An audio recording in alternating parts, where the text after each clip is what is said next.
I'm here today at the Ohio Gun Collectors 2025 display show, and with me is Jim Butler with a very interesting 1865 Winchester. I know you probably haven't heard of that one, and a lot of history. I'm going to turn this over to Jim to explain. So Winchester at the time was trying to raise capital for starting his own company. Him and Mr. Henry, who was working for Winchester at the time, were in some turmoil. So Winchester was trying to raise capital to create his own company. The market in Europe appeared to him to be more viable to raise capital. In turn, he went to Europe in April of 1865, met with several representatives from several different countries, one being Switzerland, one being France. He got designs what each country wanted. He came back to the United States, created 3 variants of the loading system of the Henry rifle. So the receiver is actually a Henry rifle. He has a design from Briggs. He has a design from Smith, and then he also created this design with the brass forend that actually slides forward and you load from the rear of the magazine tube. He went back to Europe in October of 1865, along with the 3 design changes and an original Henry. He met with a gentleman named William Clark in England, who's a patent agent. Mr. Clark took all 4 of the weapons in an attempt to obtain a patent on the 3 variants of Henry rifle.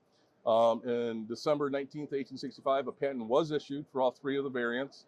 He then returned to France, met with the representative from the military in France, gave him all 3 of the gun designs that he brought with him.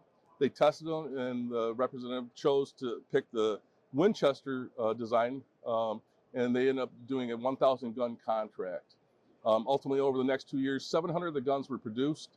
They were ultimately shipped to New York, from New York to Cuba, and ultimately Cuba to Mexico.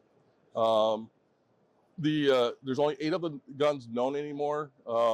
It's a very unique gun. A lot of people refer to it as a Briggs patent gun. Briggs had several different designs of guns. He ended up patenting one of the guns in 1866. And that's for about the most of it. Jim, this is a unique gun, and it's interesting. We were talking that it's actually doesn't have any reference to Winchester on it because there was a desire that the United States not be linked to supplying guns to Mexico. Can you tell us a little bit about that? Correct. I believe Winchester didn't want to represent his company and or the United States in a conflict between France and Mexico. At the time, we were just getting out of the Civil War. So there's no markings on the gun besides serial numbers. Each of these guns are marked 5 different locations with the exact same serial number that's in them.